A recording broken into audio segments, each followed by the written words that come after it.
Good afternoon, welcome. Thank you for being here. Today we have a lot of interesting and exciting news to tell you. But first of all, I wanted to tell you a little bit about where we came from, because this year is actually the 20th anniversary of Arduino. It's a big, yeah. And so I wanted to tell everyone where we came from to understand exactly also where we are aiming in the future. So this is the Interaction Design Institute Ivrea. It was the first master's program in interaction design in Italy, and it was housed in this building in the town of Ivrea, which used to be the research and development for a company called Olivetti, which has been massively influential in industry, technology, design. And so that's when I was teaching there, my objective was to tell students that were very, very smart, teach them how to build with electronics without having a lot of experience or zero experience in electronics and software. So the objective there was really to figure out ways where people with a lot of ideas and no experience can use electronics as a creative medium. And after that, this is the people that I met in time over there. So David Quartiers, who is in the audience somewhere. Quartiers, where are you? So David is a professor at the University of Malmö in Sweden, and but he also organized these amazing karaokes in the school, so we could, that's how we started to talk about how to innovate the world of electronics, starting from the karaoke. And then Tomaigo is a professor at NYU, and David was one of our students, who also had an academic career at the MIT. So the four of us, we discussed a lot about how do we create tools that simplify technology and put it in the hands of everyone. And so there was a lot of inspiration for the work that we did. So I've selected these three. The one in the middle is a diagram by one of my mentors, Bill Verplank, who was a professor at Stanford. And he drew this diagram of what interaction design is. And you notice there is a human being in the middle. This idea that whenever you design with technology, the person is in the middle is really the difference. So Arduino is an electronics innovation that started off in a design school. So that's a different way of looking at this. The object on the left is the kit that I used when I was 7 years old to learn about electronics. And obviously when we were working on Arduino, I thought, you know, if a 7-year-old with zero knowledge can build a working electronic circuit, there is a way that we can use design to make tools that make technology available to anyone. And obviously the other reference is Olivetti. Probably the first company in the world to apply design to everything, to buildings, products, posters, whatever.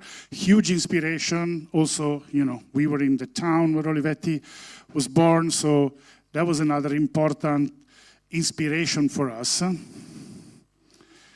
And, you know, one of the things that we also worked on is if we are trying to do something different, to teach something in a different way, we have to get together different new ways of teaching, but also acquire different ways of teaching. For example, that's a picture of me with a lot more hair than now, trying to, you know, do this project-based learning by doing.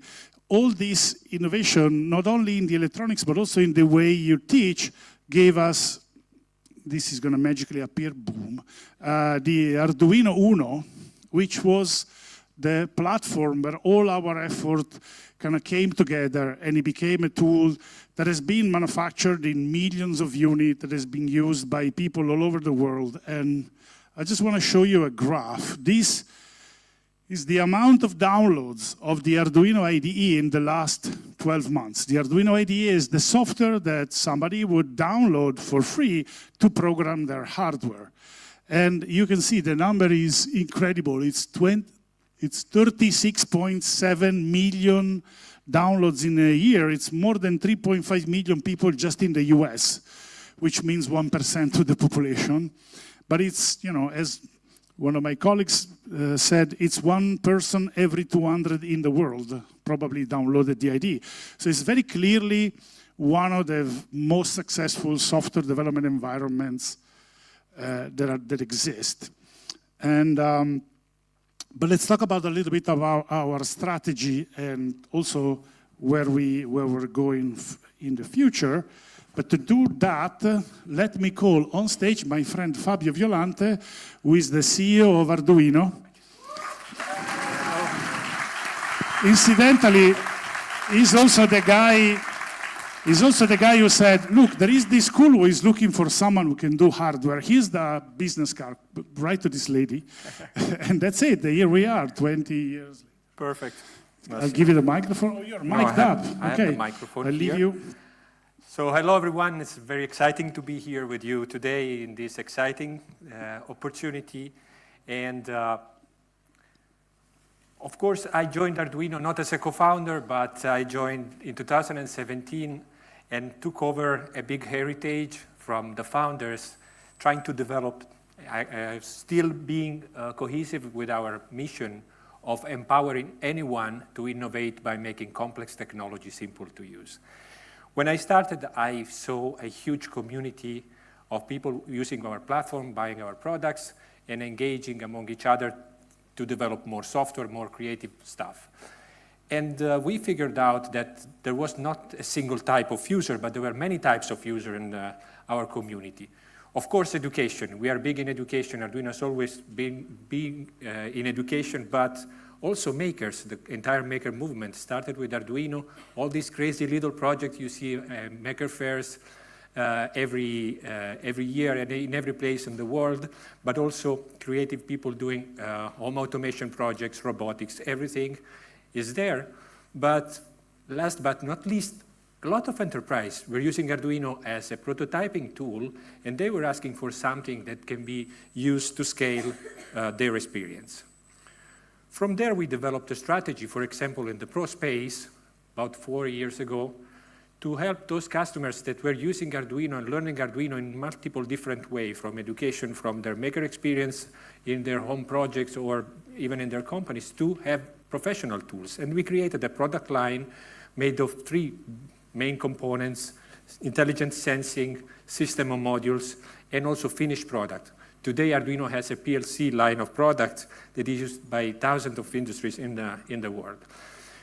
So we started working around this portfolio, but we also had to do a big effort and investment in order to support in a more comprehensive way their experience. So we created what is called the Arduino Cloud that gives people the ability to develop software, and also today, thanks to large language models, to develop software with the help of AI in order to lower the barrier to entry and stay loyal to our mission, but also to connect those devices and create a full experience of IoT and Edge AI in partnership with companies that we met along our journey. And one of them is Edge Impulse. You will see a lot of people from Edge Impulse here, and it's a pleasure to have them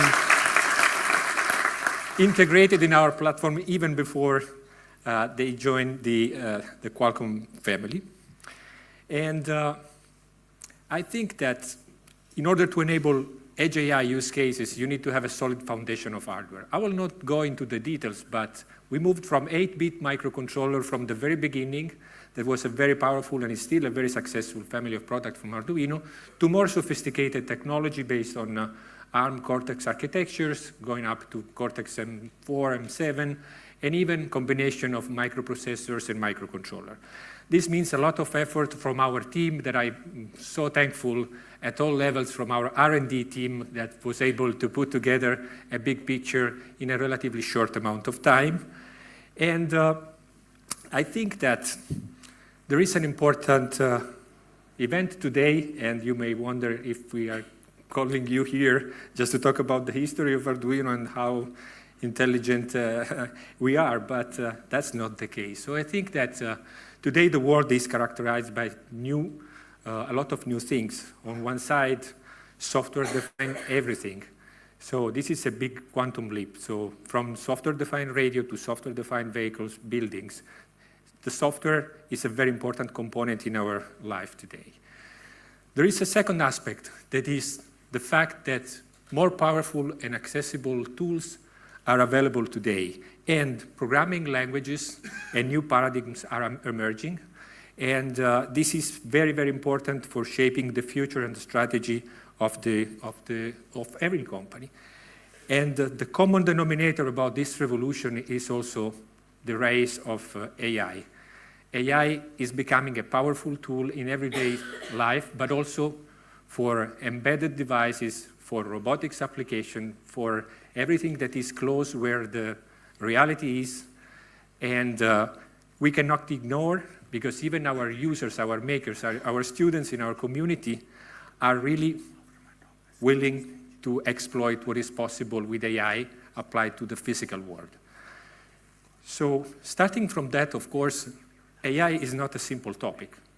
It requires basically a lot of effort, and what we believe in Arduino is a way to make everything simple is to remain open, accessible, and more importantly, as Massimo was saying, human-centric. Arduino is a human-centric technology company.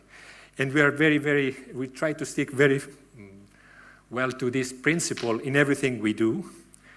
And today you're here for a reason. And the reason is here. I'm very proud to announce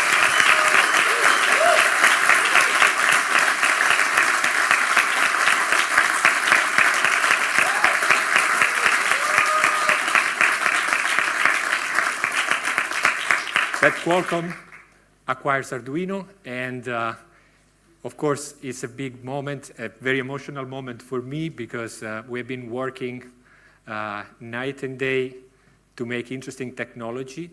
But better than me describing what is partnership with Qualcomm and what this does mean for the entire world and the future of our community, I would call on stage our friend Nakul Duggal, that has one of the most complicated titles in the industry, Group General Manager of Automation, Industrial and Embedded IoT. So basically, complicated name, Nakul, welcome on stage. This next slide.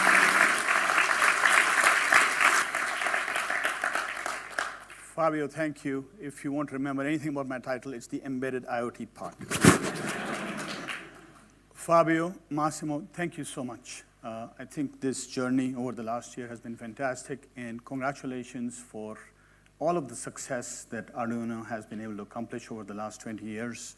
We admire Arduino, and that's one of the primary reasons we are here. This is a big moment for the company, and let me maybe start off with drawing some parallels. Qualcomm celebrated our 40 years in September of this year. Qualcomm was founded by two professors, Dr. Urban Jacobs, Dr. Andrew Viterbi, very successful professors, very successful businessmen. And the DNA of Qualcomm runs engineering. We are all engineers. It's something that is very close to how the company's foundation was built. And all of us who've been in the company for a long time, this is actually a very important point in time for us, because this is something that we take very seriously. It's a big responsibility for us. Let me explain to you what that means. We've been a technology company from the inception. We have invented wireless communications. The company invented CDMA, expanded over to 3G, 4G, 5G. We've been very successful in taking technologies that we built and made them globally scalable.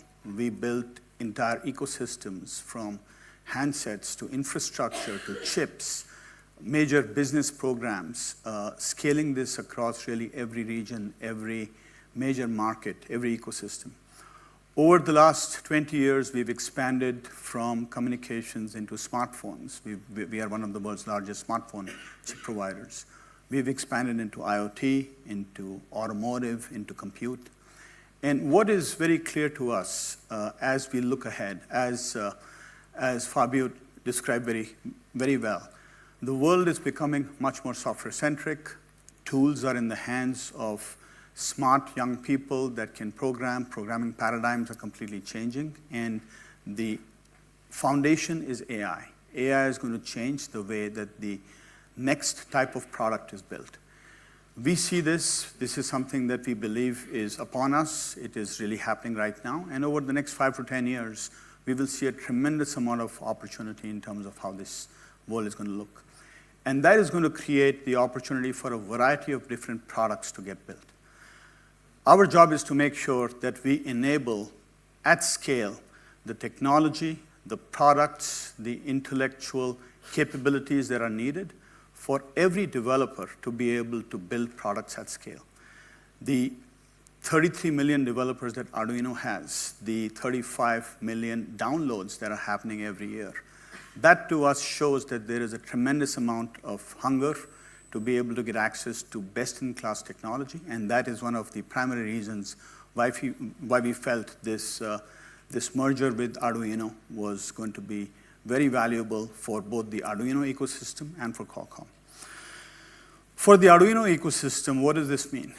We believe that the ability to have access to more technology, more capability, and acceleration where the entire ecosystem is able to move faster, prototype faster, build proofs of concept faster, and commercialize faster is just going to bring AI in the hands of every end customer, every end enterprise.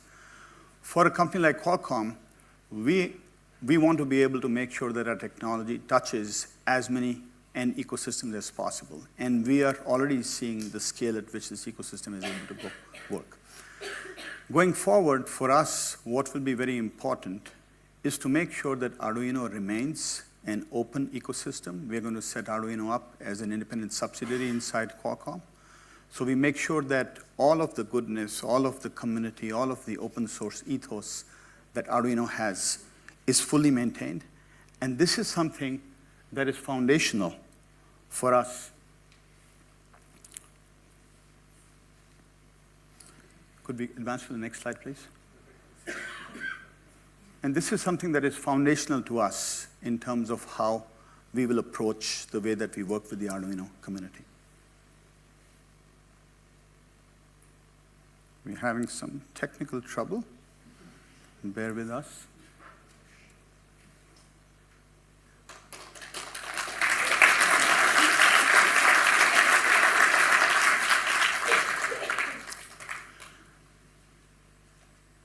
The ability for us to be able to bring everything that we do at scale at Qualcomm, and we build a tremendous amount of technology that touches every single ecosystem, a variety of different products. Our goal is to be able to bring this over into the Arduino ecosystem and do this in a way that is compliant with, that meets the criteria, that meets the ways of working of the open community that Arduino has built. I'm also very proud to share today that because of the tremendous amount of work done by both teams over the last 9 months, not only are we announcing the acquisition of Arduino, but we are also announcing our first joint product, the Arduino Uno Q.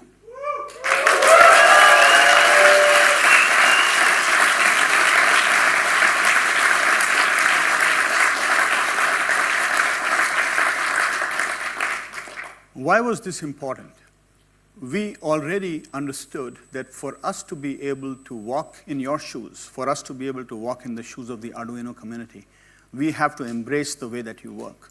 So what we are very proud to show you, and you will see demonstrations outside, is how we have not only embraced the way that the Arduino ecosystem works, but we have adapted, we have changed the way that Qualcomm delivers hardware, delivers software, delivers the capabilities, the documentation, the ways of working that will make the Arduino ecosystem understand how they can get access to a very large footprint of products, IP capabilities that will allow you to be able to accelerate the work that you're doing. Secondly, as I mentioned in my earlier remarks, we are going to make sure that Arduino remains an independent subsidiary inside Qualcomm. This is something that I understand is important to the ecosystem, as it should be. And for me, one important success criteria is that the change of ownership should really have no bearing to the entire Arduino ecosystem. To support this,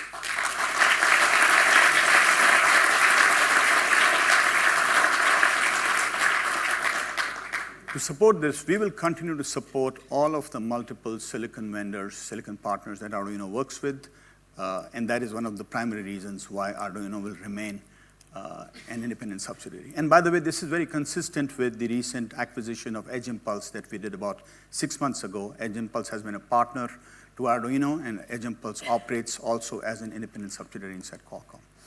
These are very important criteria for us, and I appreciate all of you being here. And I will need help to advance the slides again. Little technical glitch. We need just okay. The streaming people are saying there's an issue. So we have 1 minute. Okay. Do we need to rewind or?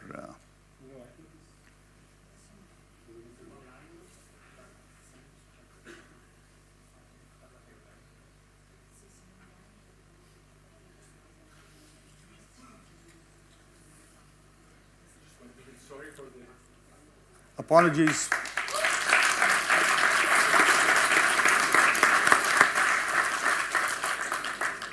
We have a technical glitch in the streaming, so apologies. Appreciate your patience.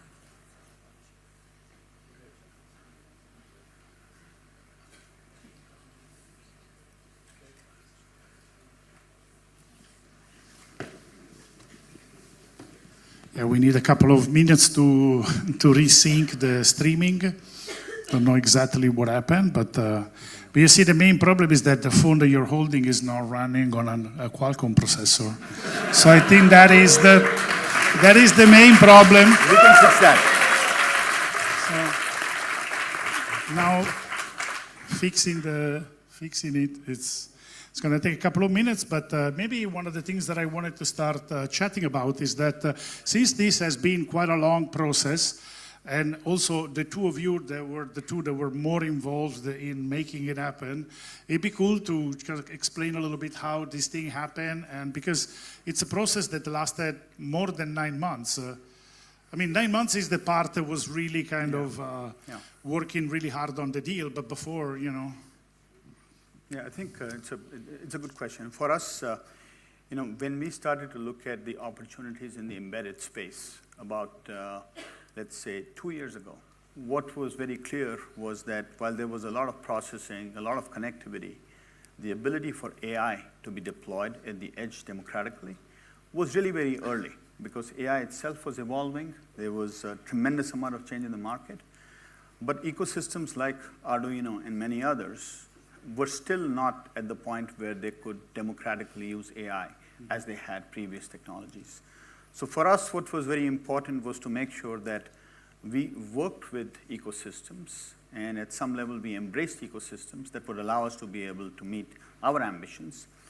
When I had a chance to meet with Fabio, it became pretty clear that he had exactly the same thinking. And so it was, very easy conversation. Fabio's a great guy, and No, and it was funny because if you remember, I just went to the wrong Qualcomm office. Yes, so you had to wait for me for 30 minutes. It's like a wrong That was funny enough, but I think the alignment was really great. And also, I speak for our engineers. For us, the Qualcomm technology was a dream because we wanted since many years to get your technology in the Arduino products. So. And the alignment on the vision for the future was really great. So this is a partnership that started at the industrial level. So I think that was a continuous synchronization of thinking, getting to know each other way more in depth. So that was a fantastic experience with all your team at Qualcomm, all the engineers, all product managers. So you have many people, but it was very fantastic experience. I think we have a video that they want to show. So it says there, get off the stage. So okay. Thank you very much.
So since we had a glitch in the live stream, I will repeat this slide. As you could see from the announcement of the Arduino Uno Q, this is something that we are taking very seriously. For us, it's very important that we are part of this community. We embrace the community. We do all of the things that are needed, that you expect of us. And so for that, first of all, a big thanks to the Qualcomm team and to the Arduino team for being able to put in some tremendous amount of work over the last 9 months to be able to pull this off.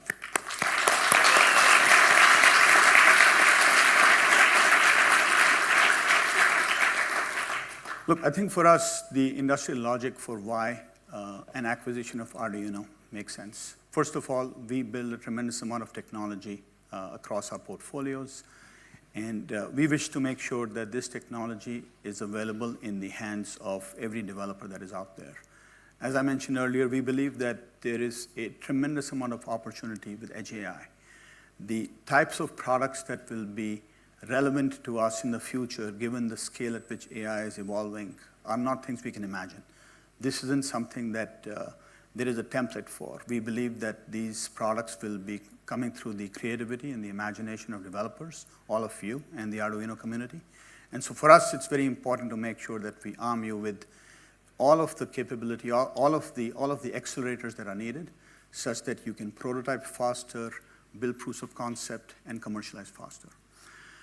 For us, it is also very important that we cherish and we support the open source ethos that is the foundation of the Arduino ecosystem. And so from that perspective, Arduino will remain an independent subsidiary within Qualcomm.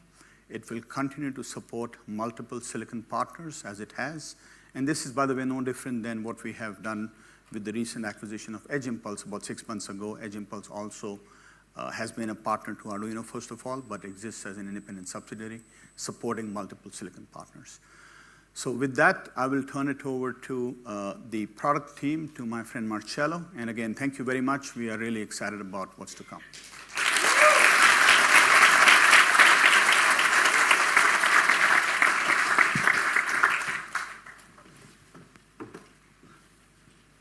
Hello, everybody.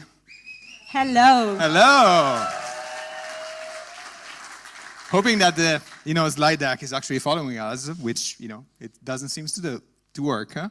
We're still gonna plow through and talk to you a little bit about the product. So if we're going to the next slide. Awesome. No, next slide. Okay, so from Massimo and Fabio, you heard about the last 20 years of Arduino, and it all started with the Arduino Uno R3, with a tiny 8-bit microcontroller, and then it evolved over the year and riding on the massive popularity of the Arduino IDE and the developer ecosystem that it really built and grew over the years with the release of the 32-bit Uno R4 in 2022. Now, in 2025, thanks with the partnership with Qualcomm and a great work that the combined engineering teams, have been doing together, we are really, ready to take it to the next level, introducing, the Uno Q, which is the most capable Arduino Uno ever.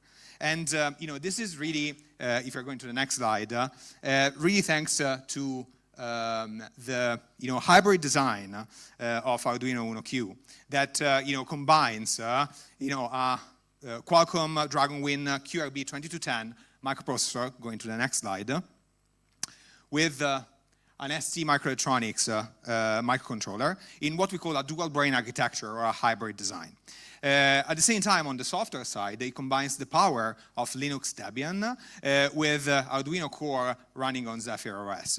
And everything together actually features a major new software that we are releasing today along with the Uno Q, which is the Arduino App Lab, a revolutionary developer experience that is bringing together Sketches, the traditional way of developing on Arduino boards, Python and AI models in order to bring a cohesive developer experience that in order to make this type of development as easy as it has ever been.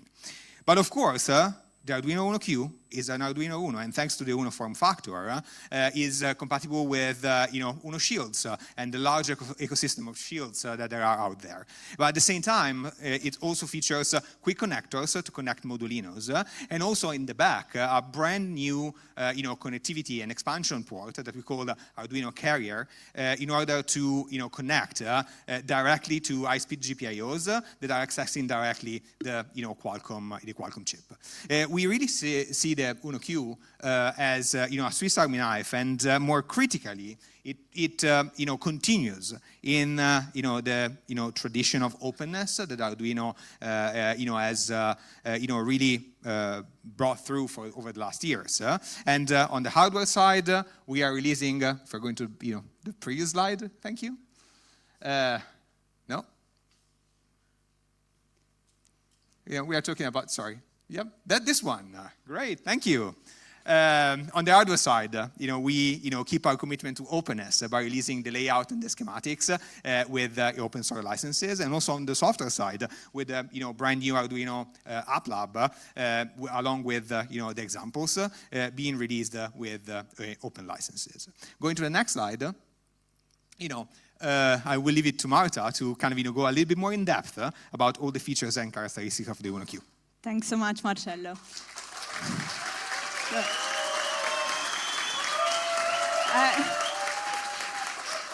So I guess we are all super excited to learn more about this product, right? As you can see, the Uno Q is basically a great combination of dual brains. So first of all, on one side, we have the Qualcomm Dragonwing 2210, which is basically managing all the high-level tasks and all the really high-performing projects that you would like to do with your board. On the other hand, we have an STM32U585, which is running an Arduino core, so all the Arduino sketches, all the Arduino libraries you are familiar with, over a Zephyr operating system.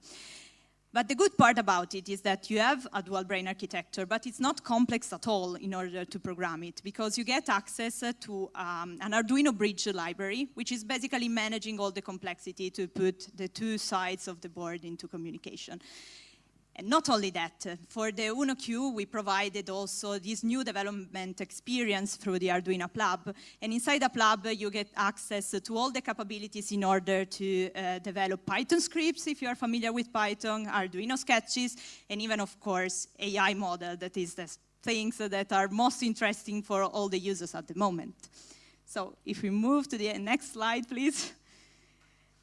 Let's deep dive a bit more on the hardware capabilities. So we already mentioned the processor, the microcontroller, but beyond that, what we provide with the Uno Q is, of course, the RAM, and the RAM is coming in two variants, so 2 GB and 4 GB, and embedded storage, which is something completely special for this board. So whenever you purchase it, you will get access to 16 GB memory or 32 GB memory, depending on your project needs. In addition to that, of course, we want our projects to be fully connected. So we are going to deliver also a dual-band Wi-Fi and Bluetooth 5.1, so you can really develop connected projects that are suited for your needs. And then we have a USB-C port. The USB-C port is not a simple programming port that you can use in order to develop all your code, but is also the peripheral that allows you to power up the board and to have access to tons of other possibilities, because you can basically plug in your USB-C a dongle and you get access to monitor, keyboard, webcams, whatever you need for your project. And of course, we kept also the LED matrix because everyone loved it on the Uno R4, so why not? Then, this product is still an Uno. So, it's still an Uno, so since it's an Uno, we had to guarantee compatibility with the full Uno ecosystem. And what does it mean? Next slide, please. No, next. Okay, perfect, thank you. We get access to the compatibility with all the Arduino Uno shields that are in the market. So on the top of the board, you have two connectors that are the standard Arduino Uno headers with the same pins, and you can plug in any Arduino Uno shield in the market. and just test it out right away, leveraging the same sketches, the same libraries that you are all familiar with. But then, of course, this is a processor-based board, so we had to expose also all the capabilities of the processor, and this is the reason why we had the two high-speed connectors at the bottom that open up the possibility to tons of new applications, because you can basically plug a carrier board that are coming soon in the market, and you will get access to peripherals like MIPI CSI, MIPI DSI, audio signals to make your projects really super fancy. And then we decided to keep also the quick connector, because the quick connector guarantees compatibility to plenty of I2C sensors and actuators that are in the market, including the Arduino modulinos that you can even connect in daisy chain up to 50. So really the possibilities are toneless. But of course, this product needs to be programmed somehow. And this is where the Arduino App Lab comes into play. So the Arduino App Lab is a framework that is combining all the programming experiences that you need in order to make your UnoQ to perform at its best. So you have access to Python scripts and edit also, of course, all those Python scripts, Arduino sketches, AI models, libraries, whatever you need, but without the complexity of having to deal with Docker containers or all those stuff that many people in the market do not even know they exist.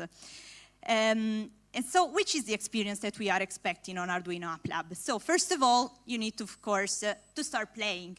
And playing means having access to App Lab, open one of the examples. There are plenty, trust me, we developed so many.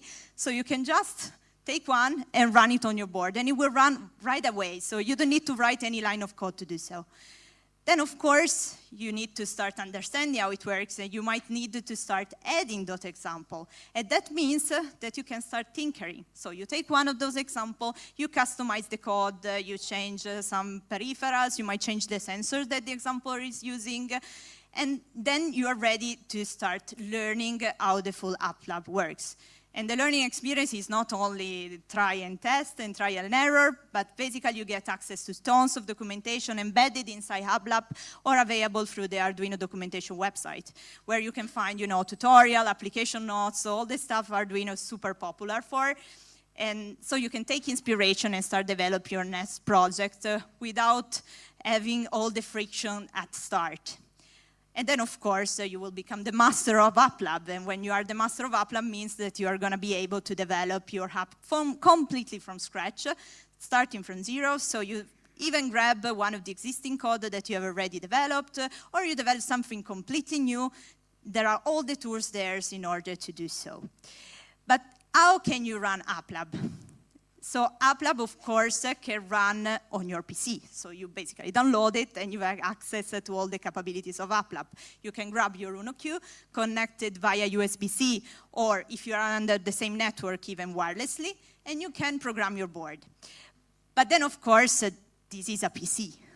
So what does it mean? That you can take your UnoQ, you connect a USB-C dongle to it, monitor, keyboard, mouse, webcam if you need, microphones, whatever that is needed for your project.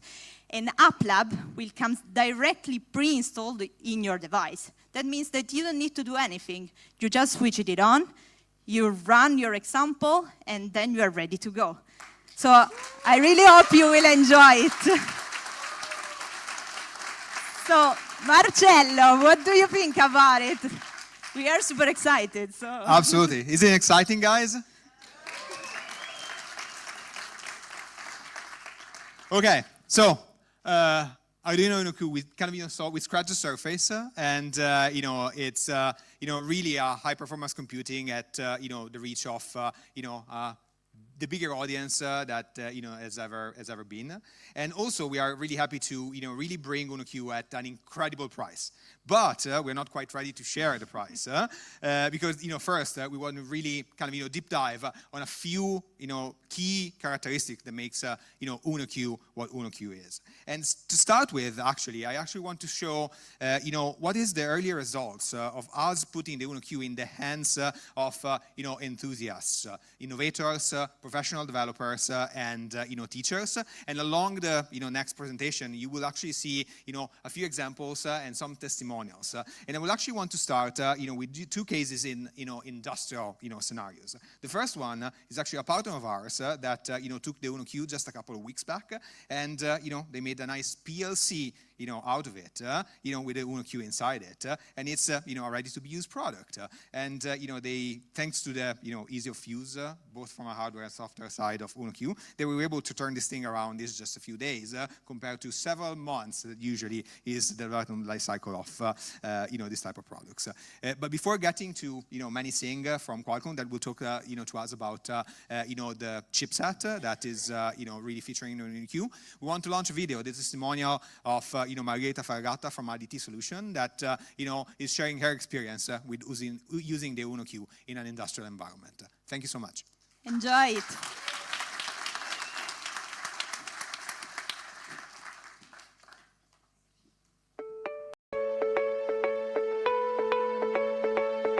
Hello, everyone, and thank you for joining us today.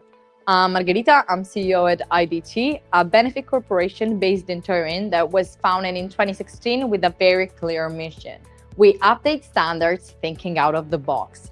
We started out with the idea of bringing open source hardware and software technologies into the world of industrial automation.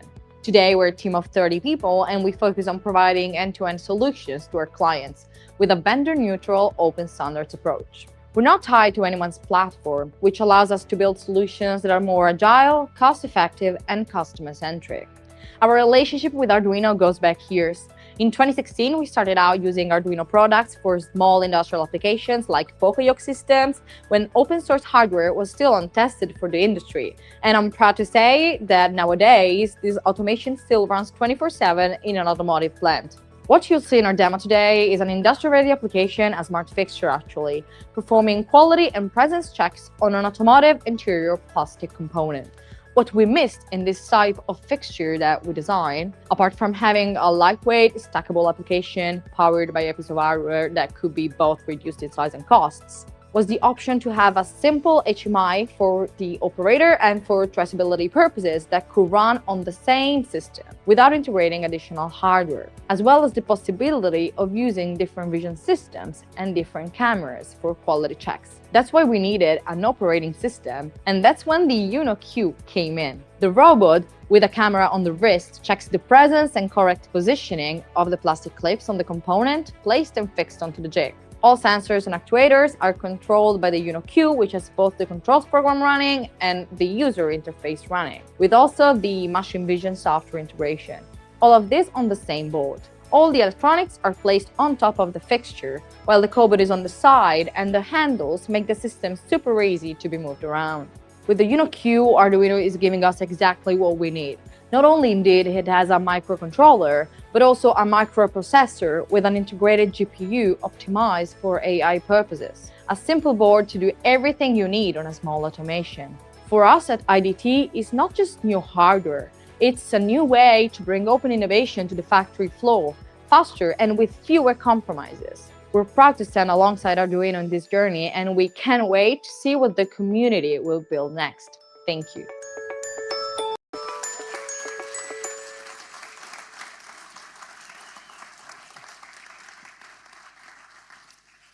All right.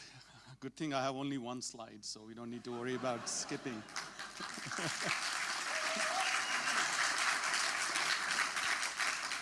So let's talk about QRB 2210.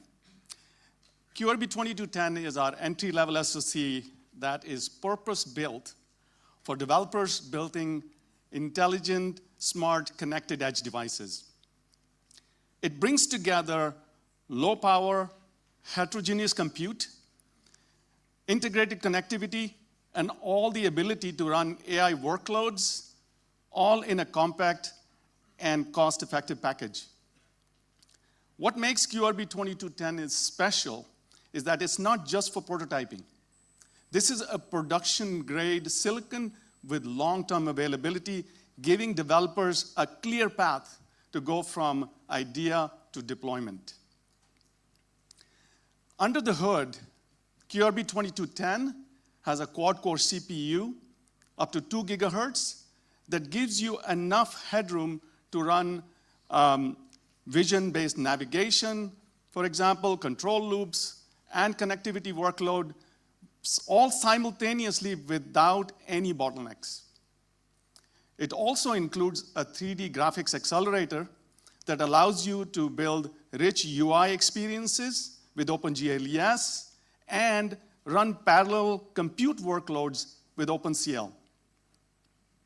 There's a dedicated VPU with hardware codecs that allows the developers to run streaming, recording, and processing video efficiently, freeing up the CPU cycles.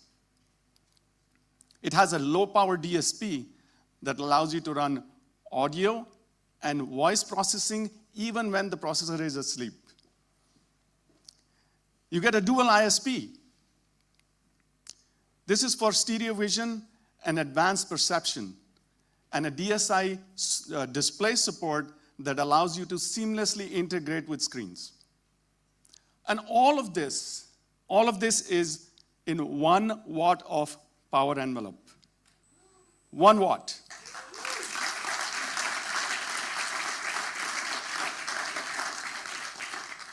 This power envelope enables fanless battery-powered device without any power or thermal constraints. And it is designed for real-world operation with a wide temperature range for reliable operations in different environments. And here's something the developer community is going to love, that it supports standard Debian Linux.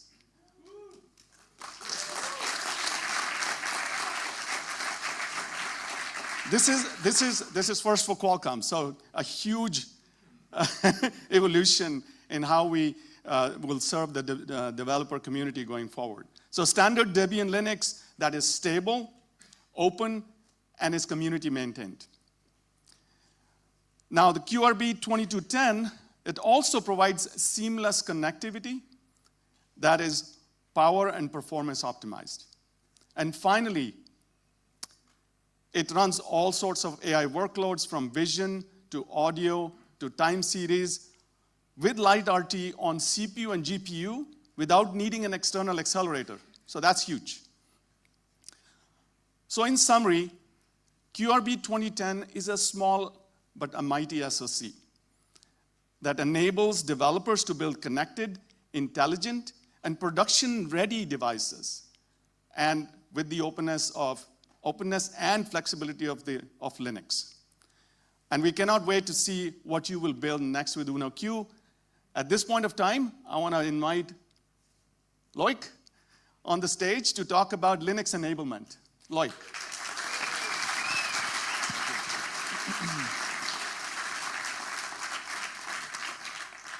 Thanks, Manny.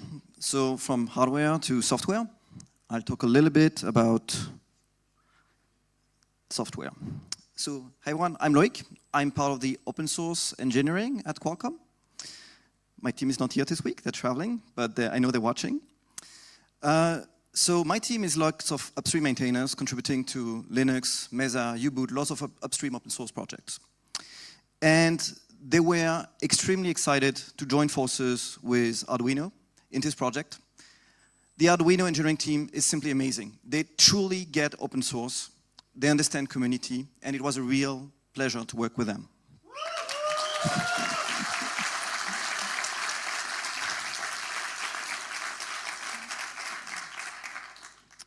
And they're great at design too. So when they took Debian and they created their own user experience based on Debian, they created this super simple desktop you can use as an SBC, or this elegant Arduino IDE you can plug directly to the board to work and create your own applications. So it is plain Debian, it is Debian XFC, it's a very simple take on Debian, and you basically get what you expect, a simple Debian experience. But I want to talk about two very specific angles which are new for Qualcomm that we took in this project. The first one is upstream first. So what does upstream first mean? Usually when you create a product, you start from a particular version of the software. Let's say Linux kernel, or I don't know, some bootloader libraries, whatever you start from. And then you have to fix things, you have to change things, you have to add features. And as you do that, you add patch after patch after patch, and you diverge from upstream. So one completely new thing for Qualcomm that we did in this project was to work using the very latest upstream software. We kept rebasing to the latest kernel, to the latest software releases of all the components we're integrating. We're tracking Debian Trixie as a rolling release before it was released this year. And that allowed us to upstream our patches progressively. And what it means is that there is close to no delta between what's shipping on the Uno queue and upstream software. Why is upstream first so important? Because it allows people that are going to create product, that have to innovate on top of what we did. They're going to have a sane base with very little vendor patches to worry about. They can create easily. And it's also a sign of quality.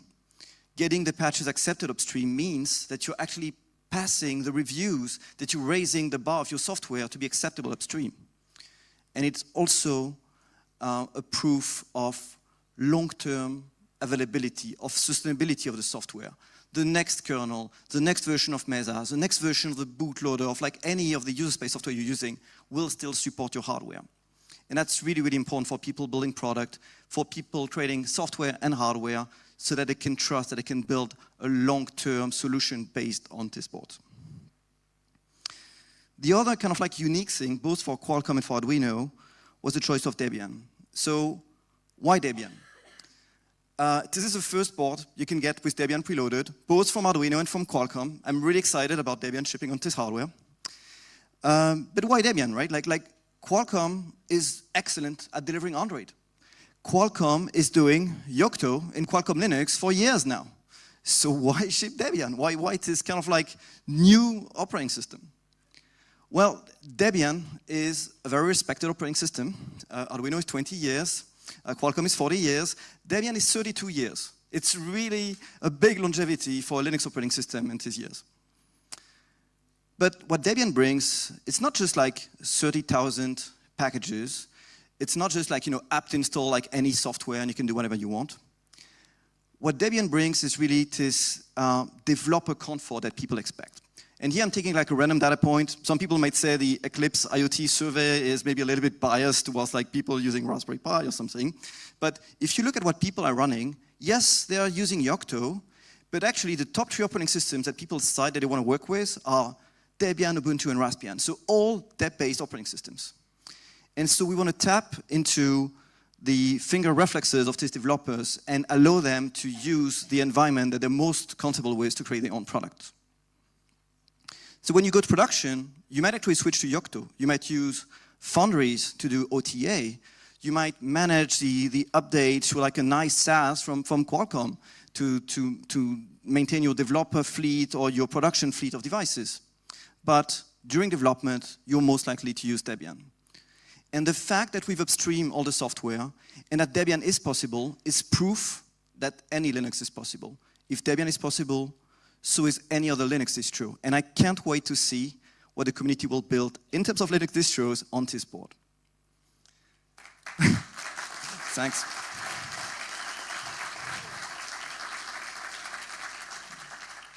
But the Uno Q has 2 brains. I talked about the Linux brain, and I'm going to pass the mic to Benjamin, who's going to tell us about Zephyr.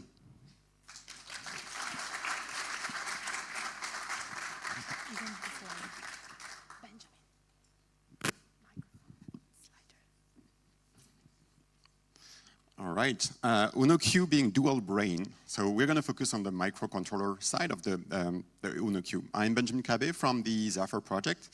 And yeah, we're really excited about the partnership. Next slide, please. That'd be easier. Yeah, there we go. Zephyr, you've heard it mentioned a couple times already. For those who don't know, Zephyr RTOS is running basically in hundreds of millions of devices out there, all the way from Intel PCs, laptops, industrial machines, really small wearables, Bluetooth devices, medical, healthcare. It's an open source operating system for microcontrollers. I guess you could say it's Linux for microcontrollers, right? And what people use Zephyr with is basically having a solution for not reinventing the wheel, right? The idea is that you want to build on a rock-solid foundation, which starts with a real-time operating system, a kernel, a scheduler that you can use to pack as much stuff as possible on your small, tiny microcontroller, which is exactly what you find on the UNO-Q, on the STM32 microcontroller there. And so the kernel provides all the basic scheduling services, and then there's an entire ecosystem of open source, hardware agnostic services and APIs for developers to, again, not reinvent the wheel. Leverage file system APIs and integration with cryptographic silicon, et cetera, and so people, system integrators, product makers, developers, they build on top of Zephyr, and that's exactly what the Arduino community and the Arduino company has been doing, standing on the shoulders of giants, building the Arduino core on Zephyr. So what this means effectively for developers is that, as Marta mentioned before, it's still the Arduino Sketch and Arduino programming language that people have learned to love over the last 20 years or so. But under the hood, it's Zephyr. It's this sort of rock-solid, validated firmware that's already there. And when developers write their Arduino sketches, they effectively only compile, deploy the very few lines of codes and bits that is their actual application. So this makes for a much faster sort of like developer experience. Like you deploy your sketches way much faster. And again, for most developers, like historical Arduino users, this might not change much. You still use your Arduino setup, Arduino loop in your sketches. But under the hood, there's this thing called linkable loadable extensions, which effectively allows the Zephyr operating system to dynamically deploy the sketches on top of, again, an already built and validated firmware. And if you wish, you can dig deeper into the Zephyr ecosystem and start leveraging in your sketches some of the things that make Zephyr actually quite powerful, starting with the scheduler. You have many things that you want to run on your microcontroller to interact with your sensors, your actuators, and whatnot. You can leverage that. Maybe you want to leverage some of the tools from the Zephyr ecosystem to create a software bill of material for your application, because, I mean, Cyber Resilience Act is around the corner, and that's one thing that Zephyr supports out of the box. And emulation and testing, et cetera, et cetera. So I've actually prepared a small demo that shows everything in action. So yeah, let's see the demo, and don't blink, pun intended, because it's going to be pretty fast. But showing you here, as the video will start showing up, a UNO-Q using some sensors, Modulino sensors.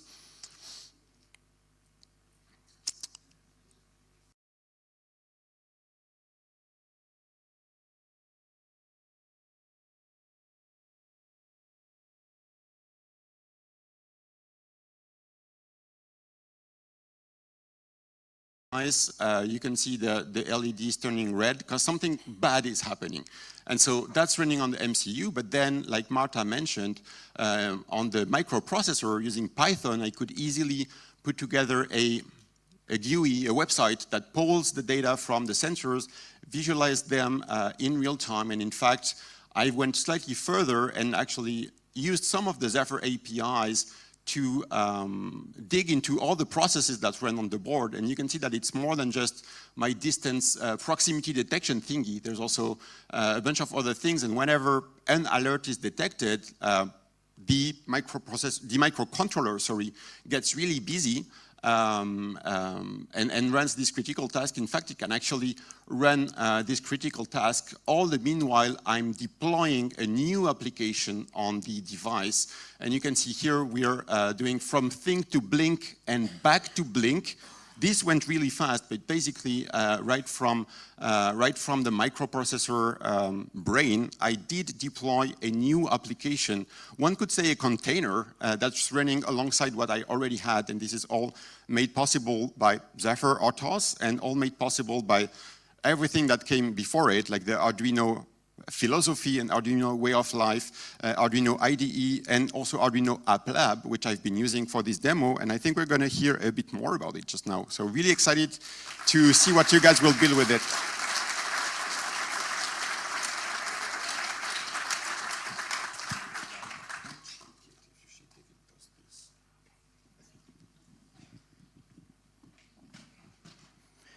Hello everyone, nice to see so many people here in Torino. Museo Nazionale dell'Automobile, National Museum of Automobile, and so many other people connected online.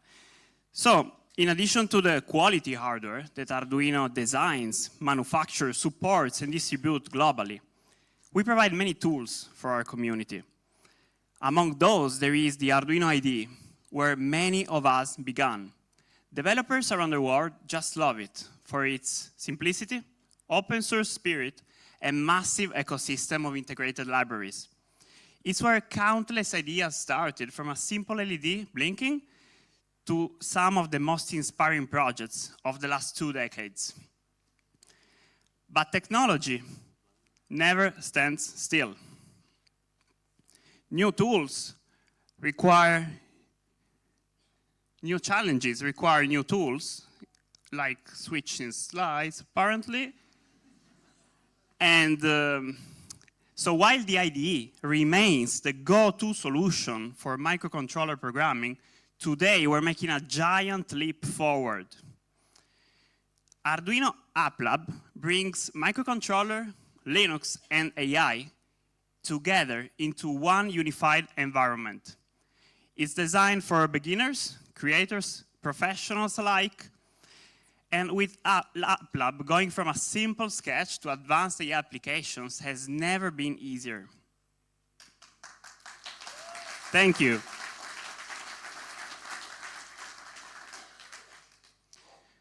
So, Arduino Apps allows developers to seamlessly combine Python code that is running on a microprocessor with C code running as a sketch on the microcontroller. This means precision and flexibility side by side in one single project. That's a world of new possibilities. Yeah. So, before we unpack all of that, let's do a little step back. Libraries are at the core of our user creativity, right? It's just what it is. Thanks to our amazing community, as of today, we have more than 8,000 available libraries, and the number is growing on a weekly basis. So libraries simplified hardware programming, but today developers need tools that can simplify advanced computing. That's where bricks come in. So if you try to run an AI application on an embedded system, you agree with one thing: it's complex. However, with bricks, it becomes simple. For example, let's say that you want to combine computer vision with real-time motor control. You will just need to pick the object detection brick, the right library, snap them together, and you're done. It's pretty much like construction toys, but in this case, what you're getting is an application that can think. So, what actually are bricks? You can think as digital building blocks. A brick is a modular software component that you add into your project for advanced functionality. Under the hood, a brick provides a Python library with a simple API. It automatically deploys Docker containers with AI models, complete with dependencies and optimized for the hardware. No installation hassle. So, as Marta said with Marcello before, App Lab comes preloaded on UnoQ. With App Lab, there are preloaded AI models. For example, object detection, sound recognition, and anomaly detection, and more. These models give users instant access to AI-powered applications. Users can browse, filter, and download models directly, or train their own model through seamless integration with the Gimpulse. And the best part, all models run directly on the board, no cloud required. So now, how about we see it in action? What do you think?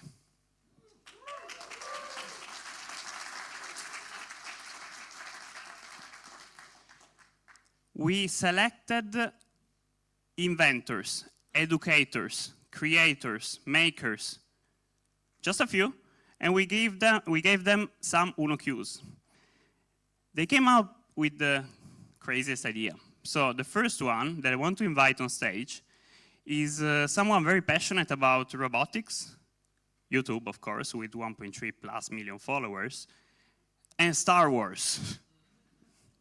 Please welcome on stage from the UK, James Bruton. Hello. Hey, James. Welcome. Thank you so much for being here. So, tell our audience who you are, what you do, before we dive in. Sure. So my name is James Bruton, and I'm a YouTuber. So YouTube's actually my full-time job, creating YouTube videos. And part of that means I have to build things people will click on. Otherwise, I won't have any money and I won't be able to do it. So, yeah, massive Star Wars fan. I built a Star Wars AT-AT, or AT-AT, however you want to say that I can ride on. It only walks at 60 meters an hour, but, you know, it's not for practical reasons. Neither was the ball-wheeled bike, which is omnidirectional. It balances sideways like a Segway, but it has balls as wheels. And I also built another bike which has 4 wheels, which are on the wrong way round. So each one has 16 little wheels at 45 degrees all around it, so it can do some pretty crazy things, and basically it screws itself along. And of course, all of these projects have Arduinos in. The AT-AT actually has 5, because there's 1 in each leg and 1 in the controller. That's pretty cool, James. And when we gave you the Arduino Uno Q, you thought about a vehicle, right? A vehicle, and we're in a motor museum today, so I thought a car that I can ride on would be a really good project to show it off. So basically, I built a car which is driven by one of the AI models, which is the face detection example using the object detection brick.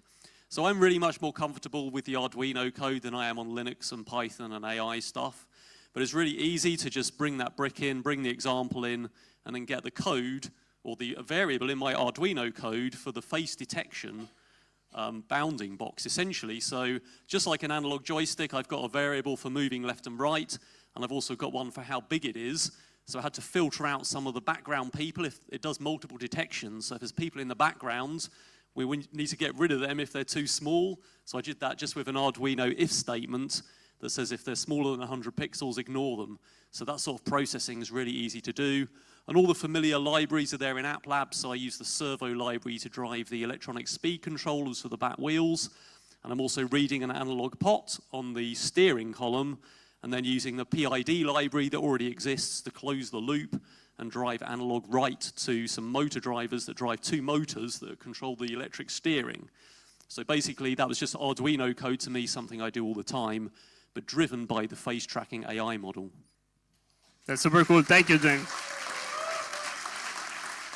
And it's here today, so there'll be a demo shortly. And if you're not here today, then there'll be a YouTube channel, video in my channel in about a week or 2 with the whole build using the Uno Q. And for the lucky people in the room, you can show to them right out there. Maybe let someone drive it? Too dangerous? Or maybe. You can definitely, I can disable the back wheels, which are 4 kilowatts of brushless motors. So you'll be able to sit on it and, you know, and lean and see the steering operating though. It works with anyone's face, not just mine. Thank you so much, James. Thank you.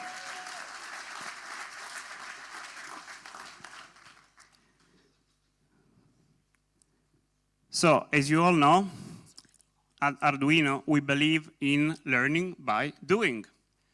That's why App Lab is packed with ready-to-run examples that are more than just sketches. So, they combine Arduino code, Python, and AI models so you can start quickly customize freely and see results instantly. Among those examples, one that I really like is the Hey Arduino example, right? It's a wake word. When Uno Q hears Hey Arduino, does something. There is someone else that was very inspired by this example and built on top of that. Directly from Barcelona, artist, inventor, and educator, Mónica Rikić.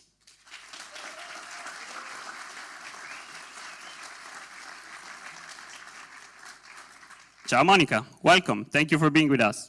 Thank you very much. I'm very excited to be here in the presentation of this Arduino Q. And for me, well, as an artist, I create, well, all my practice is based in creating handmade electronics and weird robots in general. And obviously, nothing of this could have been done without the Arduino. And I always remember the very first time I was introduced to this tool. And it was actually kind of like 20 years ago, more or less. So it was in the very beginning, and it was in the university. I was studying fine arts, and we had a teacher and said, hey, do you know what is this? Obviously, at the beginning for me, it was like, what is this all about? But now I try to transfer also this knowledge to my students in the master's program as I coordinate in Bau University in Barcelona, so I'm still on it. That's pretty cool. Yeah, we've been collaborating for a while. I remember you were also one of the heroes of the Arduino Exactly. R4, right? I was one of the Arduino stars, Arduino R4 stars. And I also introduced that tool to my students in class directly right after. And I have to say that it was a game changer because I really like to work with Uno. And this was Uno, but it also have all the Wi-Fi and other capabilities. And one example, for example, that you can see some of the images here in the video that is going to be looping. One of the examples, it's a project called Flora from a group of students that is actually an experimental game that it was awarded in a Maze Festival in Berlin. And it's actually an electronic garden that it has a lot of handmade creatures and other stuff that are interconnected with each other. And you plant a seed, and from planting that seed, you start a relationship and a story that you keep discovering thanks to this network connection of 4 Arduinos, different motors, and as I said, handmade stuff, which is kind of what I teach them. Nice. So, of course, you're wearing something interesting now, right? Which is connected to the Hey Arduino example I showed before. Exactly. I'm wearing this jacket that initially was created for a friend of mine that is called Gabri, that has a fashion brand called Rubert. And he wanted to create a collection inspired by surfers, and he told me if I could do flowers, like Hawaiian flowers that were robotic. So for this, when I was asked by you guys to do something with the Arduino Q, I was inspired by the speech detection, especially, and I started with the Hey Arduino example. So if I talk to my jacket and I say, Hey Arduino, it connects. Woo! But it's only a starting. It's only a starting point. I think that it has a lot of things to move forward, and I think that all this AI integration in the Arduino is going to be a game changer again. Thank you so much. Big applause for Mónica. Thank you.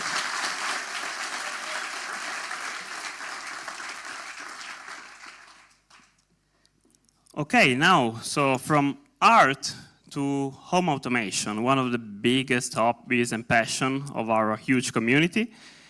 So the next speaker is local. He's an Italian content creator, but he's big in Italy. A lot of youngsters are inspired by him. I was inspired by him, not a youngster anymore, but yeah.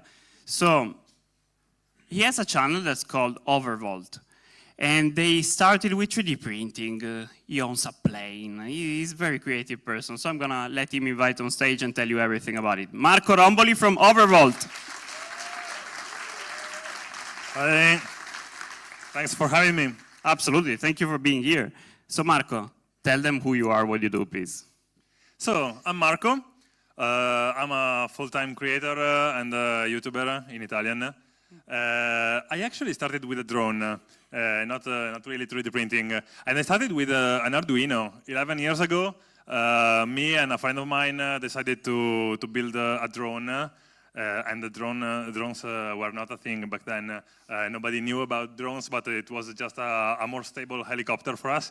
And we decided to do all the control with an Arduino Uno that we had available back then. So we started like programming Arduino and building this drone and filming ourselves doing it. And we started this YouTube channel to upload the videos we were doing about this project. And yeah, 11 years later, I'm here. We've done many projects in DIY stuff. My passion for drones has evolved, as you said, in planes. I became a pilot, and then yeah. That's very cool. So what did you do with the Uno Q that we handed you, what, 3 days ago, 4 days ago? Yeah, like 3 days ago. I did a little demo project. It's an alarm, an intruder detecting alarm with the AI human detection model. So we can detect humans and not your cat roaming around the house. Makes sense. So if you arm the alarm, you can do it either via the web interface or physically with a Modulino button. And when you arm it, it detects humans with a webcam. And yeah, if it detects a human, it starts firing the alarm, like sounding a buzzer and stuff. That's pretty cool.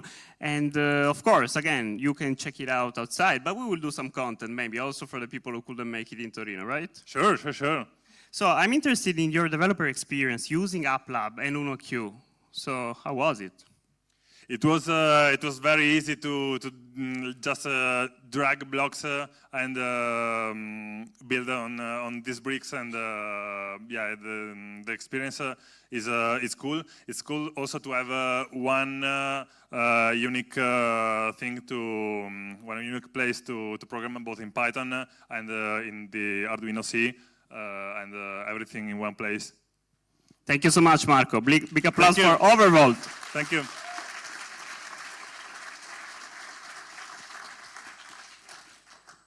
So the last video from today, we're going to have so many more videos in the upcoming weeks and months because everybody is loving Arduino Uno Q. But in the meantime, there is a very famous content creator from the US, and well, he likes to make stuff. That's what his YouTube channel is called, I Like to Make Stuff. Check this video by Bob Clagett.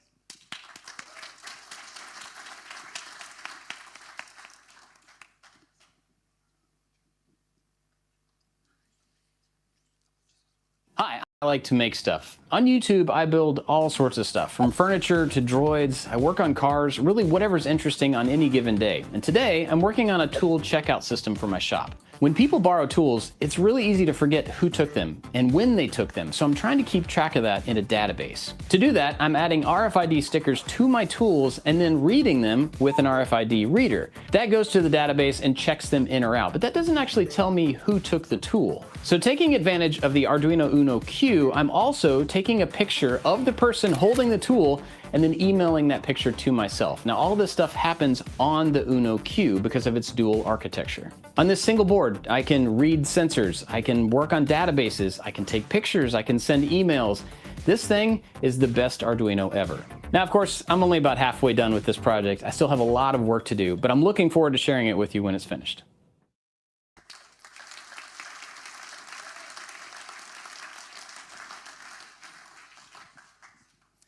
So Bob couldn't make it, unfortunately, but thank you for giving us the video, Bob. You will see his content soon.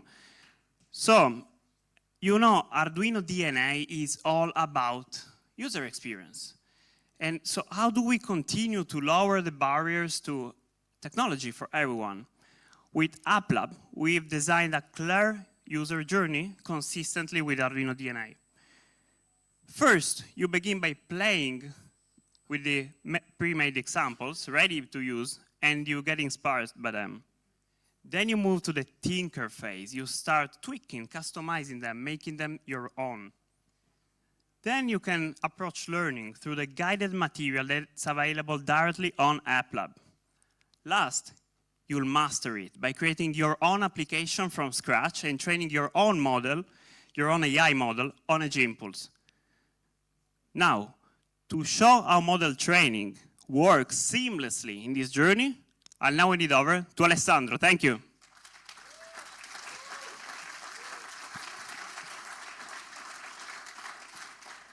Woo! I'm so excited to be here. It's amazing. We've been working on this integration for a few months now, and it's really exciting to make it available to everybody. I have to go to the next slide. We live... the other way, okay. Yeah, we live in a messy world. The world we live in is changing all the time. Every space, every product, Every person is behaving slightly differently, and there is no one size fit all. This makes our world messy, but also very beautiful, very diverse, right? And we have to adapt. The world is not a perfect lab. We have to develop models that are able to behave and understand the world we live in. That's what makes purpose-built edge AI models really important. Because if your model was trained in perfect lighting, it might not work in the dark. If it was trained on someone's gesture, it might not work on yours. If it was trained on a factory floor that wasn't yours, it might not pick up the object that you're trying to develop. And so it's really important that we build these models that are made in a custom way to actually adapt to the world we live in. These variations are not limitations. They're the reason why we need to build these custom tailored edge AI models. Models that adapt to our world, not the other way around. And that's exactly where Edge Impulse comes in. We built Edge Impulse and integrated with Arduino to make the development of new models more simple, fast, and more accessible to everyone. With Edge Impulse, you can connect your Uno Q out of the box, collect real-world data, train and test your model, and deploy back to your device very quickly. No AI expertise, no complicated setup. Just collect data, design your model, test it, and deploy it back to device, and then rinse and repeat. It's an end-to-end workflow that anybody, even someone brand new to AI, can pick up and start using today.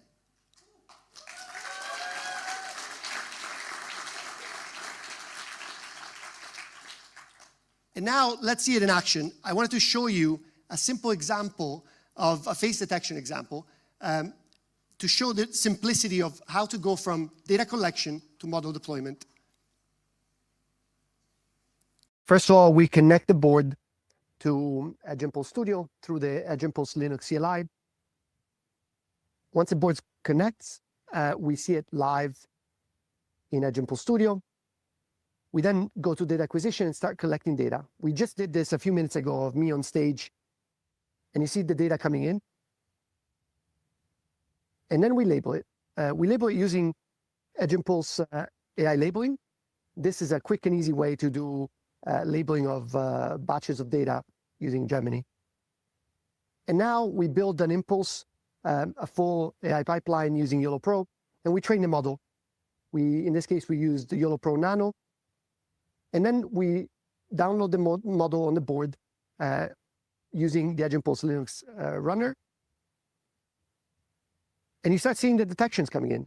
Here is the live stream from the board that shows you myself on stage and my face detected. Woo! As you can see, this was actually developed a few minutes ago, right? So apologize for the quick demo, but it's really important that this looks like magic, right? But actually, what's really cool here is that this simple workflow doesn't just apply to this simple demo, right? This applies to any use case, any product that you want to build, any industry, and you can really build your custom model, right, to understand your world in a very simple way.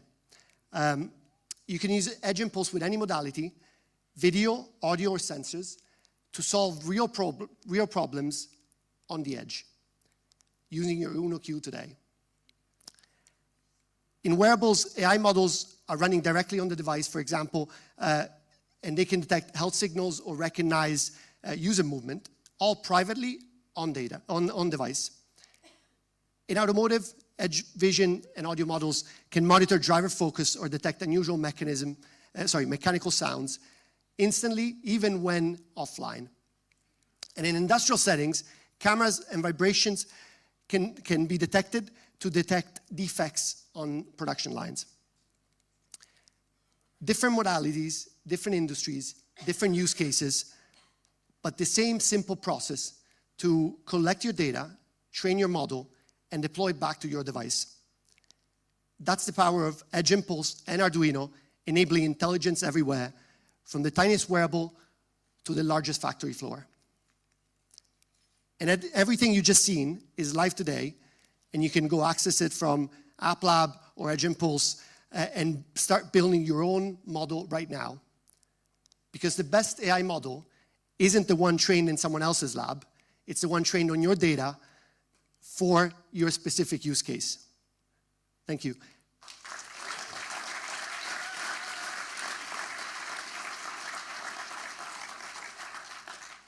And now back to Marcello. Thank you, Alessandro. So,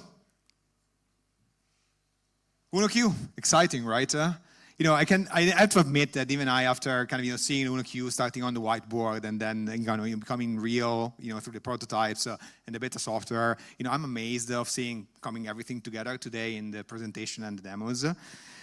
So, just to recap, dual brain architecture, right? Combining, for the first time, the power of, Linux with a QRB 2210 from Qualcomm and, the real-time power of the ST Microelectronics microcontroller. Linux Debian upstream and, the flexibility of, Zephyr OS, all brought together by the revolutionary experience of the Arduino App Lab. AI models ready to be, used or custom trained through Edge Impulse. The classic and iconic Uno shape, along with the new possibilities to connect Modulinos to the quick connector and new carrier connectors for access real time and fast GPIOs connected directly to the Linux subsystem.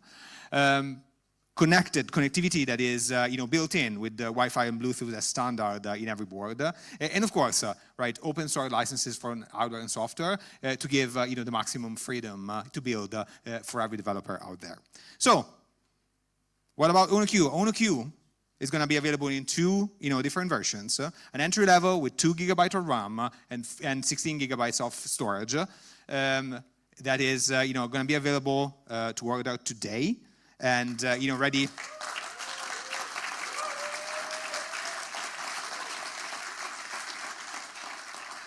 And ready to ship by October 24th at the amazing price of 39 euros or $44, depending on the market. And then a 4 GB RAM version with 32 GB of RAM available to order later in November, and that will ship by the end of the year at the price of 53 euros or $59.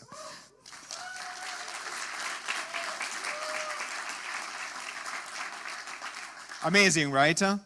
So Arduino UnoQ is going to be available globally through a network of global distributors that we partner with us. Of course, it's going to be available on the Arduino store. Pre-order will start today, but also from RS Components, from DigiKey, from Mouser, and from Robo in India. Now, before actually leaving you to a panel that with Nakul, Massimo, and Fabio that will talk about the next 20 years of Arduino. I want to leave you with a couple of videos, but also with our bottom line, which is what we would like you to think, and what we thought we have demonstrated today with Arduino UnoQ is quintessentially an Arduino, but it's also a computer. But more importantly, in the hand of amazing creators, but also everyday developers, is anything they want to be. So hang tight. We'll show a testimonial from our distributors that are as excited as we are about the UnoQ, and then in a minute we will have a panel. Thank you so much, folks.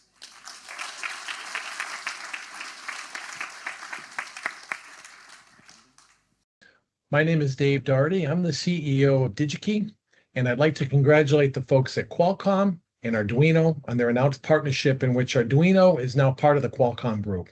To me, this may be the most logical combination since the pairing of peanut butter and chocolate. In this case, it represents advanced AI and edge computing paired with Arduino's simplicity and global reach. This relationship is being introduced by a specific product, the UnoQ, effectively adding a single board computer with a Linux-supported MPU and a real-time MCU, joined with the flexibility of the Arduino platform, supporting all of the Arduino shields and the Arduino Apps Lab. It's a privilege for us here at DigiKey to bring this product to market and to offer it to our customers to accelerate their journey to quickly move from concept to product to market. So again, a big thank you for those at Qualcomm and Arduino that made this possible, and to our design community, we can't wait to see what you do with this new capability. Thank you. Hello, I'm Russell Razor, Global Vice President of Supplier Marketing for Mouser Electronics, here to congratulate Arduino and Qualcomm on their exciting new alliance. For Mouser customers, this partnership represents a significant opportunity. Developers and engineers now have extraordinary access to Qualcomm's advanced AI and edge computing, paired with Arduino's intuitive design and global community. Engineers of all levels can now create faster, smarter, and more efficiently than ever before. This partnership is accompanied by the announcement of the new Arduino Uno Q, a next-generation tool powered by Qualcomm Dragonwing technology and featuring a dual-brain architecture that combines Linux functionality with Arduino innovation. Whether you need the power of a microprocessor, the precision of a microcontroller, or both, the Uno Q delivers it all on a single board. That means faster prototyping, smarter products, and easier learning. From smart consumer applications and robotics to edge AI prototyping and building automation, this board gives engineers the keys to enhanced development of AI-driven solutions, ushering in the era of AI in a blink. Mouser is proud to be a key distributor of the new Arduino Uno Q, with imminent stock availability, providing engineers worldwide with this easier access to groundbreaking product and helping them accelerate their ideas to market. Mouser values our partnership with Arduino and Qualcomm, and together we look forward to driving the future of collaboration, innovation, and accessible technology for all. Good morning, good afternoon. My name is Richard Curtin, and I'm the Senior Vice President of Product and Supplier Solutions here at the RS Group. Let me firstly say a huge congratulations to the team across Arduino and Qualcomm on this transformative deal, where we now know that Arduino is part of the Qualcomm group. Huge congratulations to everybody that's been involved in the journey to today. This partnership represents a significant new era for developers. We are going to be unleashing new access to AI and edge compute, backed with Arduino's extensive ecosystem and world-class software capabilities. And today we learn of the first product milestone, the launch of the Arduino Uno Q. Exciting, right? Based on the Qualcomm Dragonwing, this product now is going to enable developers access to a new standard of prototyping, product development, ideation, and how engineers and developers learn this new and evolving technology. We know that our customers love Arduino. We already service tens of thousands of Arduino developers around the world, and the news today is only going to accelerate this further. Our community at Design Spark is ready and poised to help drive this technology out across the community platforms, and we are incredibly excited about getting the new products and software packages in the hands of our developer customers around the world.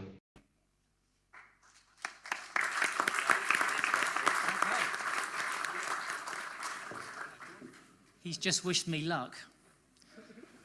Nobody told me when I was coming to this that I was coming to a rock concert, or at least that's what it feels like.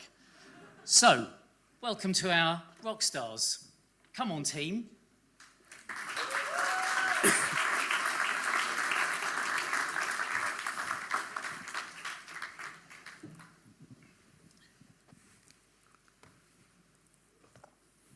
Should we relax and have some fun? Yeah, I think so, absolutely. No, the light is a little bit strong. But... It's been very exciting, hasn't it? I'm not sure I can take much more of this.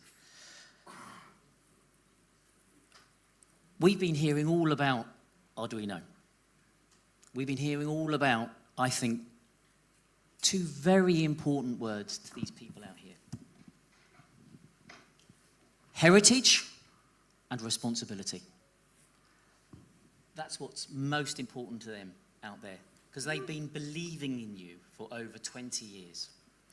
So what I think we should talk about is how you're going to continue to own that heritage and take that responsibility incredibly seriously moving forward with your new partner here. Yeah, thank you. Thank you again for everybody here and everybody who's watching on the live stream. I touched upon it in my remarks, and I was very happy to see all of the content creators actually use the Arduino Uno Q. You know, it has a Qualcomm processor, but it really is an Arduino heritage product. The way that we developed the product was to work very closely with the Arduino team. Our relationship with Arduino in terms of a development partnership is maybe 6 months old. And so the way that this came together was that the Qualcomm teams that have been working on this project supported the Arduino teams with the ways of working that Arduino expects us to be able to go support. The Debian work that Loic talked about and Manny talked about was one of the first times that we've actually done something of that sort on one of our products. So we are making this acquisition because we believe tremendously in what this community has been able to build, and that is the responsibility that we take upon ourselves. We also believe that this community needs to be able to not just convert ideas into proofs of concept, but also to be able to commercialize, and that is something that we certainly know a little bit about, and that I think is what is going to help accelerate Arduino to the next level. Okay, so when you did your talk earlier on, I thought you used an amazing phrase, which I think we should go through in a little bit more detail and ask some questions of all three of you. So the phrase that you used was walking in their shoes, which I think is a very powerful phrase. So shall we just ask some questions now about what walking in their shoes actually means? Sure. And how you see that coming to life with this partnership and what the future holds. So let's take this responsibility very seriously. And let's understand really where Qualcomm, you've just given a little talk about where Qualcomm fits in with Arduino. Tell us sincerely where you see this partnership going with Arduino, and from a Qualcomm point of view, because you come from two very different backgrounds, very different heritage, and these people out here and the people listening to the live stream, they have to trust you moving forward. So just give us a quick summary of where you see that going. Yeah, maybe a little bit about the Qualcomm journey that we've been on over the last 5-7 years or so. As you saw in my title, I run the automotive business, the industrial and the IoT embedded business. We kicked off the automotive journey about a dozen years ago. And that was a business that we knew very little about. We are now one of the leading chipset vendors in that business. And as you can imagine, the automotive business and the smartphone business are not similar in any way. There is a lot of technology that is shared, but in terms of businesses, that they could not be more diametrically different. The reason I use the example is we know how to live in somebody else's shoes. We know what it takes to build cars. We know what it takes to do safety. We know how to do quality. And we learn that not because we know the meaning of those words, but we know what it actually means to do them by organizing ourselves to be able to be in that position. I think the journey with Arduino is really an example, an opportunity really for us to be able to start to embrace what it means for a developer to be able to get access to the type of technology that we build, the type of technology that students need, that hobbyists need, that obviously enterprise and prosumers need, and what are the building blocks that they're used to that we need to be able to embrace. And I think by organizing Arduino as an independent subsidiary within Qualcomm, that's the first step. that allows us to make sure that we don't disturb, we don't impair, we don't come in the way of the Arduino way of working. And then the second step is we essentially make sure that we learn what the Arduino community needs by seeing it through the lens that the Arduino team sees it as. And I think you saw one very good example, frankly, today with the Uno Q announcement. Okay, so Massimo, tell us what this means for your community, because that's what Arduino is all about. It's all about your open source, your community, and independence of design. So for you, what does that mean for you moving forward with this partnership? Well, I think one of the things I found very interesting when we started to talk about this partnership is that I really appreciated the fact that Qualcomm wanted us to continue to do what we do, so to work with multiple vendors, to be as open source as possible. And also looking at what we do, Arduino produces and releases a ton of open source software for free. And obviously to be able to do this effectively, it was becoming more and more important to have a partner with big shoulders and powerful technology, especially when you start to look at AI. I spent quite a bit of the last few years working on TinyML, Edge AI for Arduino, and obviously with the microcontrollers we got to the limit, so we needed someone with the right technology, and it's not that there are a lot of companies with this technology. So for me, it's important that we have a partner with super powerful technology that understands where we come from, what we believe in, and wants to keep everything we do as it is, even more open effectively. Because I would say if we had stayed independent, to be honest, we would have probably have to be more careful with open sourcing some of the things that we do. Yep. But with a partner like Qualcomm, we can be even more free to open what we do. And I think that was super important, and I would like the community to understand that this is a positive thing that allows Arduino to continue to deliver on the promise, on the dream, in a way, for a long time. Okay, good. So let's bring Fabio in here and talk a little bit more about the Uno Q itself and this phrase dual brain. Yeah. What that means, how that unleashes, it's not a phrase I'd heard before, how that unleashes your developer community, what that means to them, what that's going to enable them to do, I was going to say in the coming years, but quite frankly, we're probably only talking about the coming months with the speed of the way the market changes. So talk us through that. Yeah, so you saw a lot of material about this product today, so I think now you have a clear understanding of what we are talking about. So this project started because what we see is an evolving world, a world where the problems become more complicated, and we have more tools to teach the machines how to interpret the world and help us in whatever we are doing. The world is made, of course, of higher level thinking, but it's also made of sensing, like a human body.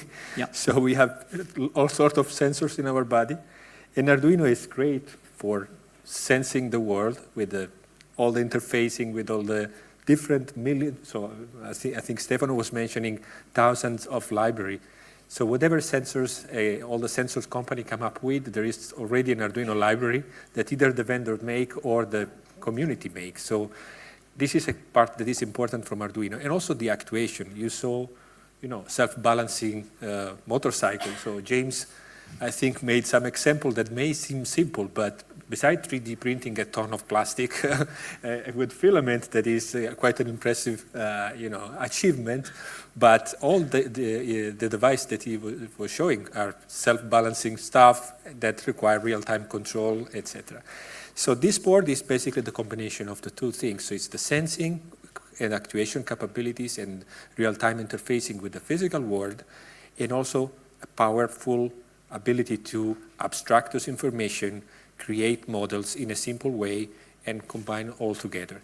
The point is, we are targeting with this product initially a large audience because we want, as we mentioned several times today, to unleash creativity from many people, and the adoption of the high-level Uno shaped connector gives compatibility with the huge ecosystem of existing shields, board, and whatever you may think. And they are also very practical, because with people aging, Massimo, like us, so being able to read the labels on the pinout of the board is something that is very, very important. But even if you have a nice eye, but also with the bottom part of the board where you have this high density connector, you can create crazy application, digital signal processing, video displays, cameras, multi-camera interfacing, etc. So for us, it's an enabler, and I think more importantly, is not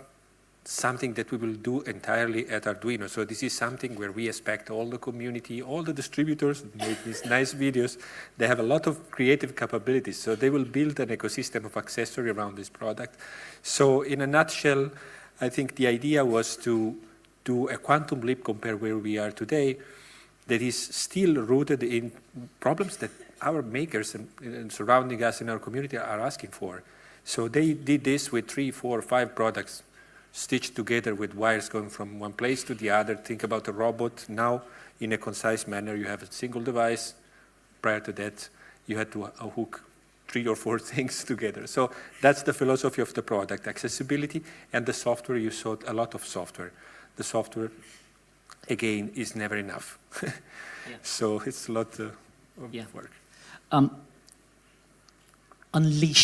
Unleashing creators. What a lovely phrase, turn of phrase that is. Unleashing creators. So, Massimo, how is this going to unleash creators?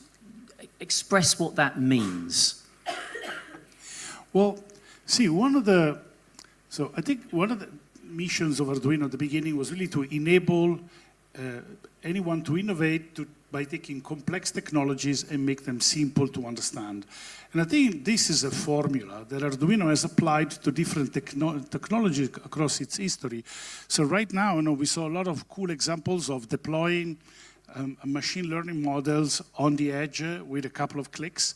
I think that kind of user experience is what enables the most unexpected people to actually come up with innovation. And I think one of the nice things about Arduino is that I bumped into so many people who built innovation and they were completely unlikely. There's a famous story of me taking a taxi in Barcelona and the taxi driver was making a product with Arduino. He was making a startup with Arduino.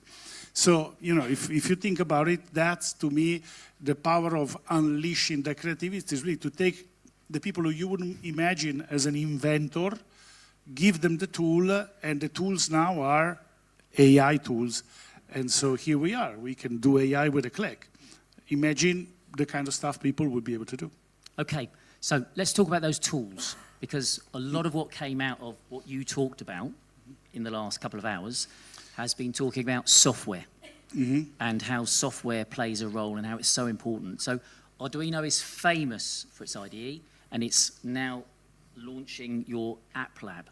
So, Fabio, either of you, tell us the real differentiator between what you've done in the past to unleash these creators, which is a phrase we're going to use a lot now, unleashing these creators with the difference between what App Lab can give and what they can expect with their creativity. How do you see that difference of experience? Just from your heart. We've seen you outline it on a presentation.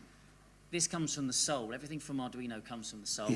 So tell us about how that soul is going to express itself with this new App Lab. Well, I would say, I'll say 2 things. First of all, I think this importance of the user experience is something that not many companies in our space really care about. And I think that translates into this user experience where you plug a cable and in 5 minutes you're clicking button and things are happening. And I think that is a differentiating factor compared to a lot of other companies that produce hardware and they say good luck with the rest of the experience. Also, I will say something probably stupid, but I was not really part of the team that developed this, so I was kind of an external user of the first prototypes, and I have to tell you, I had fun using this thing, which, hear me out, a lot of not always you find a new hardware new software and you play with it and you have fun. So to me, obviously it's a stupid, simple way to look at it, but I had fun playing with this. And so when you have fun and then you have like crazy ideas and you make something interesting, so the fact that you have a user experience and a tool that makes it fun for you to invent something, Yep. I think it's a good differentiating factor, it's a good touch. I don't think fun is not to be underestimated, and it's not stupid. So, we started this talk about trust and the relationship that you're going to have with Qualcomm. Very, very important. There'll be a lot of people on the live stream and people in the audience thinking, will this bring about change? What's going to change? Is my love affair with Arduino going to change? So, would somebody like to take the question? And I'm looking directly at you, Fabio. So maybe you should take this question. How you can reassure them that you can trust them, that this legacy is in safe hands and things are not going to change and you're going to continue to unleash their creativity. Yeah, thank you for this simple question in this context, but... Sorry. Yeah, the point is, and all the people that know me, they know that I don't make promises that I'm not able to maintain. So I think in this case, we have a history and a legacy of being heterogeneous, but also being very selective in the selection of vendors that we use. And we didn't throw boards to the market just because of the sake of throwing boards, but we always selected the best technology that we can democratize, starting from sensors that maybe were used just for millions of units volume in cellular phones, and now became the LiDAR of our Albic robot, just to give you an idea. So we have a legacy of these kind of things that we believe are important. Now, the commitment in all the conversation we had with Nakul and the team has been to preserve the open source nature of Arduino. And you saw today in Marcello's presentation, the schematics and the Gerber files for technical people in the room will be available for people to download. So basically they can understand, they can do the X-ray of that board and go with a click of a button, create a PCB, that's just to replicate that product. So I think it's tangible things, so it's just not me talking about these things, but you saw there, upstream Debian distribution is not talking about, the fact that we are gonna be open. It's there, you can go there with the package manager, etc., and download pieces of this thing that is going to be always be upstream. So these are tangible aspects that we want to, at least in agreement with the Qualcomm team, because a big help to get this thing done. So we have a fantastic team, but also the team on the other side had to do a tremendous job. So they're happening today, and they will keep happening. So you saw a board that basically two vendors, even one is Qualcomm, are sitting side by side, and there are other vendors that are in that board. And again, the point is creating relevant product for the market, because if we create just technology for the sake of technology, nobody will care about us. But if we take the best technology in the world, and personally, the reason why we started talking to Qualcomm is that we were thinking that we need a processor with 1.2 watts to run a workload without a fan on a robot. So basically, you saw it now on the board. So this is something that I believe is going to reassure the people more and more. So the way we will act in the future will be creating more trust and more reassurance for the people. I don't know, Nakul, if you want to add to that. That's my job. That's my job. That's my job to put in. So it's your turn now. The thing is, the thing is, they and everybody on the live stream loves everybody on that side. Yeah. They really do. They adore them. I'm getting the hang of this. And then you turn up. Yeah? And you've been doing this very fun thing with Edge AI. You've been rummaging around the market, finding very interesting companies like Foundries.io and Edge Impulse, and Qualcomm are being disruptive. They're wanting to share some of this love. So reassure them that you are going to be loved in their future. I think the first proof point was to actually show you the Arduino Uno Q, right? Because I can talk about the Arduino Uno Q, but you actually saw it live, you saw it, you saw developers, you saw Arduino community developers develop on it. The Edge Impulse team developed on it. The Qualcomm team developed on it. So I almost would reverse it and say, we have become an Arduino developer.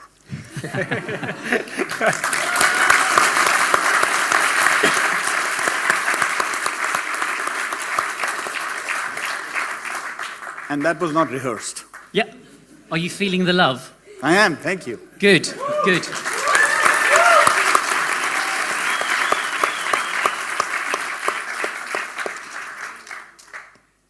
Okay, I've shut this now. I've finished with questions.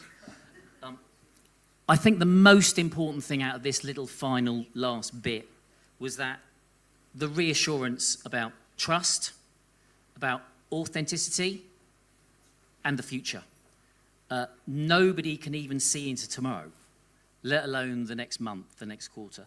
Nobody knows how this lot are going to unleash their creativity, but what they do need to know is that they're in safe hands, and the thing that they've grown up to love and adore and create together is also in safe hands. Absolutely. So, thank you very much for this little chat. Thank you. Thank you very much. Thank you.